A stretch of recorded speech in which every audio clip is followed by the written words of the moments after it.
जितने भी एनसीआर के बड़े शहर हैं, 6 जिले खास करके, उसमें गुरुग्राम, फरीदाबाद, रेवाड़ी, रोहतक, पानीपत और हिसार, सोनीपत आ गया।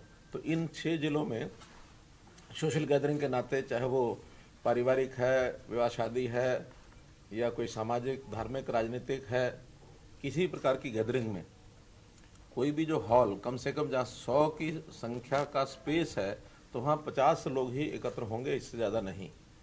और ओपन में अगर करना होगा तो 100 लोग कर सकते हैं, इससे ज़्यादा नहीं। बाकी जिलों में किसी इंडोर में करना होगा तो 100 की संख्या तय की है, ओपन में करना होगा तो 200 की संख्या तय की है। ये परसों 26 तारीख से ये नियम लागू हो जाएगा।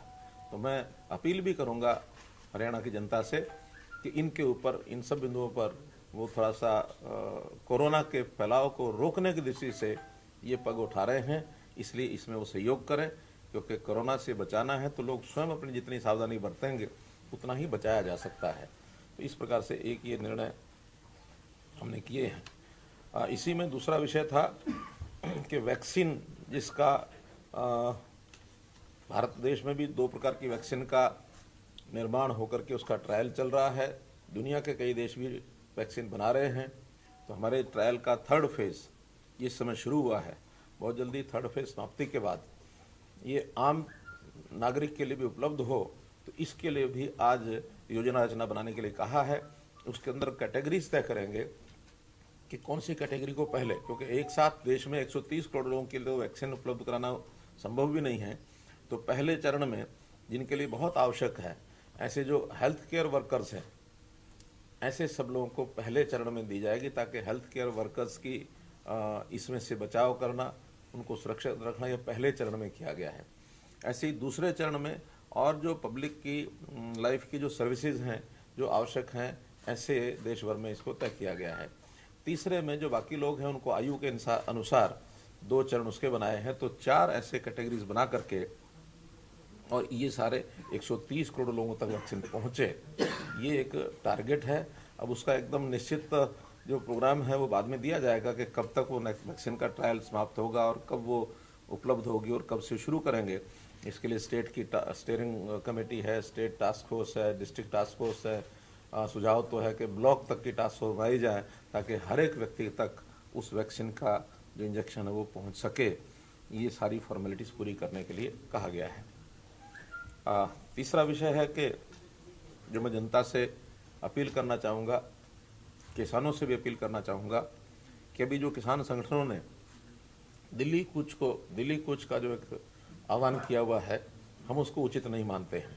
और उसको उचित न मानते हुए लॉ एंड ऑर्डर की स्थिति बनी रहे, इसके लिए पुलिस के द्वारा कुछ सख्त कदम उठाए जाने की योजना बनाई गई है कि वो सख्त कदम उठाए जाएंगे। और इसमें जनता से अपील ये है कि 25 और 26 तारीख कम से कम पंजाब जाने वाले जो बॉर्डर्स हैं, हरियाणा पंजाब के जो बॉर्डर्स हैं, वहाँ जाने की तरफ थोड़ा अवॉइड करें। जीटी रोड पर, हाईवेज पर ना आए, क्योंकि उन रोड्स के ऊपर थोड़ा सख्ती बरती जाने की योजना है। और इसी प्रकार से 26 और 27 तारीख को हरियाणा दिल्ली के जो बॉर्डर्स हैं उन पर भी जाने को अवॉइड करें। इसके बिना ही अपना काम चलाएं। वहाँ भी उन 2 दिनों में सख्ती बरती जाने की एक योजना बनाई गई है, ताकि हम किसी प्रकार की लॉ एंड ऑर्डर की स्थिति को मेंटेन रखने के लिए हमारी पुलिस जो अलर्ट है, उस नाते से हमने ये व्यवस्था की है। और मैं किसानों को अपील करता हूँ कि ये जो कुछ किसान संगठनों ने आह्वान किया हुआ है, ये इसका कोई अर्थ नहीं है, क्योंकि जो 3 कानून केंद्र सरकार ने बनाए हैं वो किसानों के हित में है। उसमें हमने घोषणा की है, बार बार की है, अब फिर मैं कर रहा हूँ कि हमारे यहाँ हरियाणा में न तो हम मंडियों को डिस्टर्ब करेंगे, बल्कि पहले से मंडियाँ जितनी हैं उसको ज़्यादा बढ़ाने की कोशिश करेंगे। और इसी प्रकार MSP भी जो हमारे यहाँ विभिन्न फसलों की तय की गई है, चाहे वो केंद्र सरकार के द्वारा धान अथवा गेहूँ जो प्रोक्योरमेंट की जाती है वो तो होगी ही होगी। इसके अलावा हरियाणा सरकार ने भी बाजरा है, सरसों है, मूंग है, मूंगफली है, सूरजमुखी है, ऐसी सब फसलों के लिए हमने भी यहाँ अपनी MSP के ऊपर खरीद जारी रखी हुई है और इसको लगातार जारी रखेंगे। इसके अंदर कहीं व्यवधान नहीं आने देंगे। इसलिए यही 2 शंकाएं किसानों की हैं। उन 2 किसानों की शंकाओं को दूर करने के लिए बार बार पहले भी कहा, आज भी मैं कह रहा हूँ। लेकिन क्योंकि कहीं ना कहीं एक वेस्टेड इंटरेस्ट कुछ लोगों का इस प्रकार का रहता है कि जो अपने इस वेस्ट इंटरेस्ट को पूरा करने के लिए ऐसे समय समय पर आह्वान करते रहते हैं। इसके बाद किसान अगर मानो इसमें मानो किसी प्रकार से हमारी अपील अगर स्वीकार करते हैं तो निश्चित रूप से किसान को इसका लाभ भी होगा और स्टेट में लॉ एंड ऑर्डर की स्थिति जो है वो भी ठीक बनी रहेगी। तो यही अपील आपके माध्यम से मैं करना चाहता हूँ।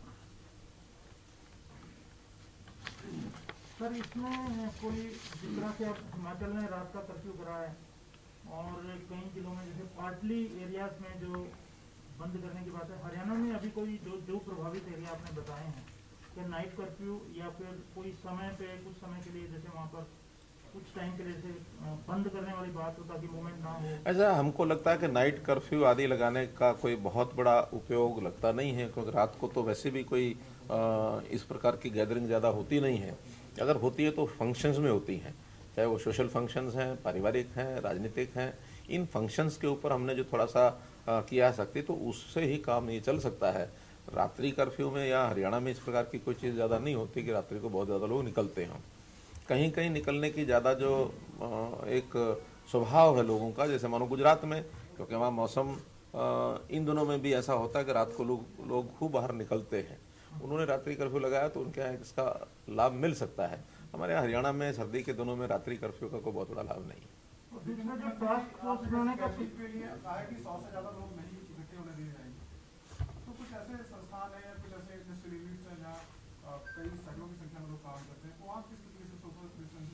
वहाँ पहले से ही गाइडलाइंस दी हुई हैं कि वो सोशल डिस्टेंसिंग का ध्यान में रख करके काम करने के लिए और लोगों को लाएं, और वहाँ पर जो भी काम करने वाले लोग हैं वो सोशल डिस्टेंसिंग का पालन करते हैं। फिर भी उसका आग्रह करेंगे कि काम करने वाले जितने संस्थान हैं वो नियमित कार्यक्रम उनका प्रतिदिन का है, इसलिए बहुत आसान है, वो कर भी सकते हैं। कैजुअल कार्यक्रम होते हैं उसमें लोग इकट्ठे होते हैं, भीड़ होती है। जहाँ नियमित प्रतिदिन कार्यक्रम होते हैं वहाँ संख्या कम ज़्यादा हो, अगर सोशल डिस्टेंसिंग का, मास्क पहनने का सारा प्रावधान रखते हैं तो वो सावधानी से काम चल सकता है। रैलीज आप लोगों की है दिसंबर महीने में, ये तो कुछ रैलीज हैं आपकी दिसंबर महीने में, क्या उनको पोस्टपोन किया जाएगा क्योंकि कैब जो है आपने 200% कर रखी है?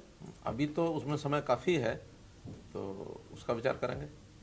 ये जो टास्क फोर्स की बात आई है सर, ये जो आज सुझाव आया है वीडियो कॉन्फ्रेंस में कि ब्लॉक लेवल पर टास्क फोर्स बनाई जाए, इसको लेके हरियाणा का क्या प्लान है? अभी तो उसको शुरुआत किया है हमने, स्टेट लेवल की स्टीयरिंग कमेटी और टास्क फोर्स बना ली है। डिस्ट्रिक्ट्स में भी 22 में से 17 या 18 जिलों में बन चुकी है।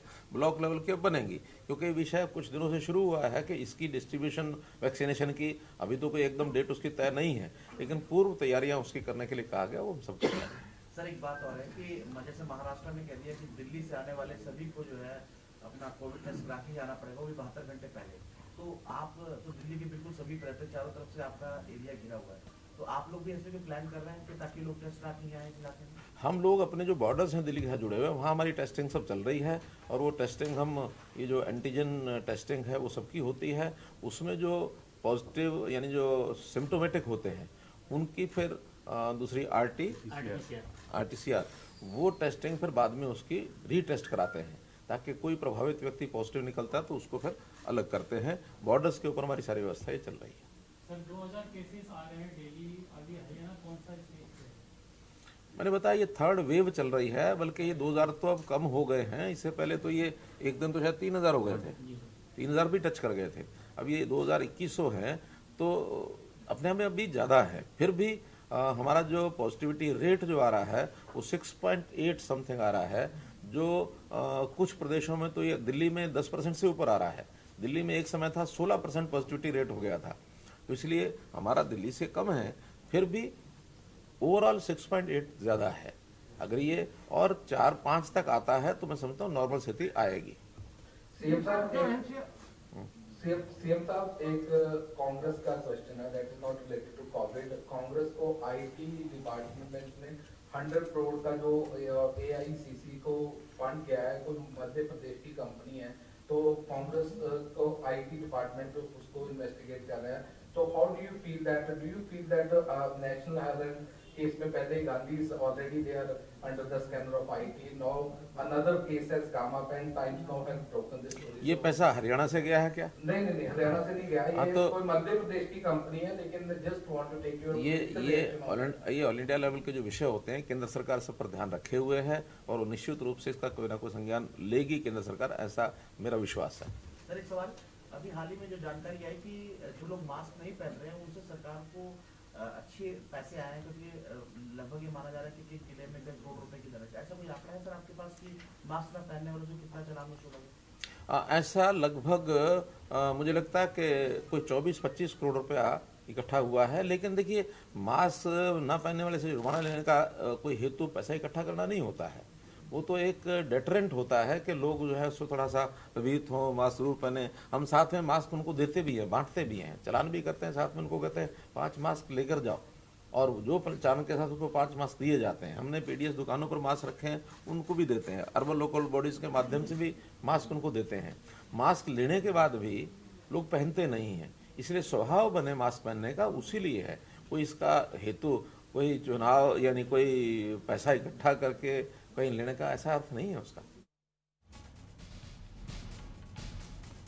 तो हरियाणा के मुख्यमंत्री प्रेस कॉन्फ्रेंस को संबोधित कर रहे थे, मीडिया के सवालों का जवाब दे रहे थे। यहाँ पर उन्होंने जनता से अपील की है कि वो कोरोना के नियमों का पालन करें। किसानों से भी अपील की है कि जो प्रदर्शन करने वाले हैं उसको ना करें, और इसको लेकर लोगों से अपील करते हुए कहा है कि 25 और 26 नवंबर को बॉर्डर एरिया से जाने से बचें। और साथ ही साथ उन्होंने दिल्ली एनसीआर से लगते जो हरियाणा के ज़िले हैं वहाँ पर कुछ नियम थोड़े से सख्त किए हैं कि सोशल गैदरिंग ना हो पाए। 26 तारीख से नियम लागू हो जाएंगे, और गुरुग्राम, सोनीपत जो कि हरियाणा से लगते ज़िले दिल्ली से सटे हुए इलाके हैं, वहाँ पर सख्ती बरती जाएगी।